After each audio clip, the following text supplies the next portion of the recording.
Mr. James LaFond, we're back to interrogate you on your works. Are you down for that? Yes. And of course, coffee must happen. I'm cooking up the hotel crack right now. Yes, we're highly caffeinated. We're high on life, and we're gonna get into some of this stuff. So I've got two books here. These struck me as I'm pretty interested in some of the history of this side of the world, the New World, and the various conquests and all of that. And so these two, I believe we've got part 1 and part 2, A Sickness of the Heart part 1, and then Our Captain, and that goes over the expedition of one Juan de, how do you pronounce that? Grijalva. I'm not sure. You'll be closer than me. Yeah. And there's some other characters in this, but this is a work of nonfiction, and I'll let you just take it from here, James. I wanted to do. I had a translation of Bernal Diaz's Conquest of New Spain. Mm-hmm. And, oh yes.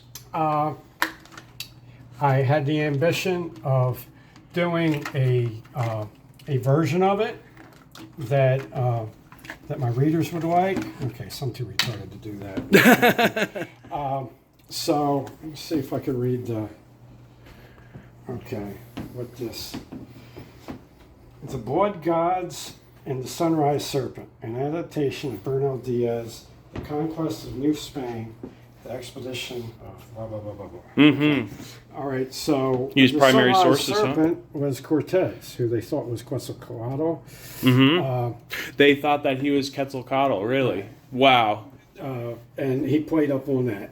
Okay, he had advanced information that might be the case. What was the role of gold in all of this? Well, when he asked, gold's associated, yeah. He asked about gold. Yeah. And the Aztecs had a lot of gold, and he said, You're right. Well, why?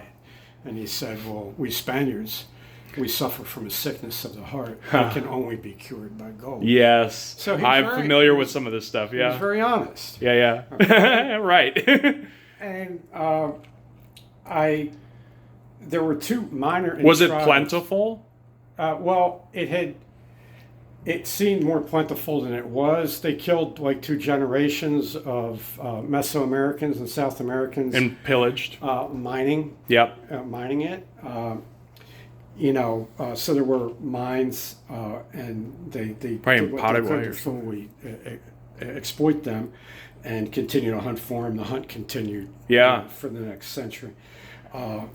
Where does this take place, by the way, exactly? This is in the Yucatan, going up to Veracruz. Oh, okay. So this is Central. Okay, this is this is North America. Yeah. So this is on the approach. So they access Mexico City for the conquest via Veracruz, and they have to go up from the seacoast.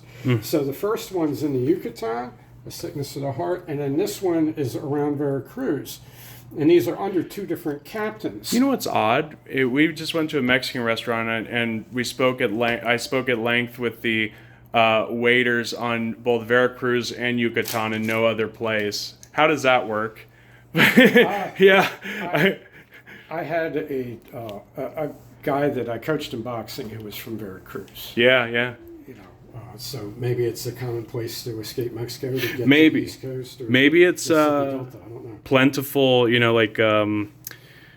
plentiful resources or something to that effect. The idea was to do the entire Conquest of New Spain because it's quite an adventure. Yeah. And I do these 2 books, and then I get to Cortez's expedition. It's in Cuba. They're outfitting. And the translator, and this is the only translation I can find at the time, in 2016, says, I have omitted the military preparations for this expedition because I find they are not germane to the story. Wow. So you're talking it's a military expedition. Yeah. So we're omitting the military preparations. The record keeping is put on hold for that? Right. So it's a military expedition, but in the mind of this language major, there's no merit to military preparations for a military expedition. Yeah. So I don't know anything about the horses. I Yeah. don't know about the equipment. I don't know anything. Wow, you're in the dark. And I'm supposed So how to did you do this? from Yeah, a fighter's yeah. view. Well, Right. so I couldn't go beyond these. That's why I couldn't do any more than this. Well, I that's had a to that's stop a at that's these a two. I mean that's So I canceled it. that's a valid answer though. I See, canceled it. I that's a valid answer though. If the answer is I don't know, insufficient information, that is Because sufficient. It was supposed to be from a fighter's point of view. Yeah. So I don't even have information on what they were fighting with. Yeah. Well, Does it just drop like a dead end, like drop into a cavernous, like, or into the abyss, or Well, it was do you support two it distinct- hypotheses? These are two distinct stories that occurred before the main Cortez expedition. Mm-hmm. So I just could not do the Cortez expedition. Oh, okay. Now, Denitza taught Spanish, so she was going to translate the Spanish for me. Yeah. But the versions that she could find was in a type of Spanish that was old, Yeah. and she couldn't translate. Yeah, the medieval stuff. Yeah. Okay. Yeah. So this is as far as it goes. Lots of vosotruses. Now this one has a bunch of reviews of books on the period in it, and what I also did is I put a fictional chapter at the end of this from the point of view of the author, Bernal Diaz, because I did look into what became of him, and he wrote this in his old age when he was governor. So, this is fascinating. So structurally, you've mingled fiction with nonfiction yet again, correct? Right. So Yeah, I didn't like do that. it- I like that So convention. I didn't put anything that wasn't factual in it. Okay. Yeah. But I did. But do, what you're doing, you're extending it though. You're now, I wanted you're to- now adding. You're adding a. You're putting it into motion. I wanted a picture of Bernal Diaz. Yeah. Yeah. Okay, so I did it sympathetically from his perspective as an aging governor. Is this work good to go for homeschooling purposes, or is this more okay? Yeah, that's the thing. You'd be surprised that despite some of the macabre content of your work, that's maybe for a more matured audience. You have quite a bit of works that are actually kid friendly. That that might be beneficial to add into the history rotation. The Harm City stuff, I even used to read to my youngest son Yeah. when he was 6, loved to listen to Mr. Kenny stories. Oh, okay, yeah, And yeah. I would just omit the cussing. Yeah, see, that's You know, just it. Yeah. If I'm quoting, Mr. Kenny saying the N-word, I omit that. Yeah. Right? Yeah, that's right. Yeah. I love it. Well, very cool. Are you going to do anything else within the sort of this part of the world and time where period? I went with the research I did for this Yeah. was in the Sunset Saga. Ah, because okay. It was about stopping the Soto expedition. Yes. One of the reasons why We didn't even talk about Soto. the He's a big southeastern part. Yeah. United States felt like that. You think the Iroquois and the Northern Algonquins Yeah. held on for hundreds of years in the Northeast. Yeah. And they eventually get rolled over. But down where Soto had previously wiped out whole civilizations, Yeah. those reconstituted tribes, they pretty much just rolled over for The reconstituted for the tribes are ancients. clinging to. They're trying to get by, but they're an amalgam of various. It was a lot easier for them to get to fighting. Get together, yeah. With each other. They took to European ways a lot more quickly. Oh, And just interesting. became planners and everything. Yeah. And became the Cherokee. And The Cherokee. I've done extensive research on the Cherokee. Extensive. I mean, Chief I've got McIntosh, for I've got instance. several articles I've written about the Cherokee, and it seems like they of all the tribes, they were better able to work within the parameters of the European way than some of the other tribes. They adapted pretty quickly. The Eastern Band of Cherokee, I mean, they really They had a bunch of Germans and Scotch Irish. And well, yeah, they guys, as chiefs. had families, right, with the Europeans as well. Plus they had the terrain. The Cree did not have the Appalachians to protect themselves. Yeah, there was there were actually from the Indian Removal Act of 1830 several there were pockets of those that were able to hide in the Appalachia or in the Smoky Mountains, right? Yeah. And avoid the Trail of Tears and live on. But of course, it's a diminutive population. So in the end of Big Water Blood Song, I have like 10 pages, which I give the whole operational strength down to the dog handlers of the Soto invasion force. Yeah, you researched it was the best equipped of all the Conquistador expeditions. Wow. You know.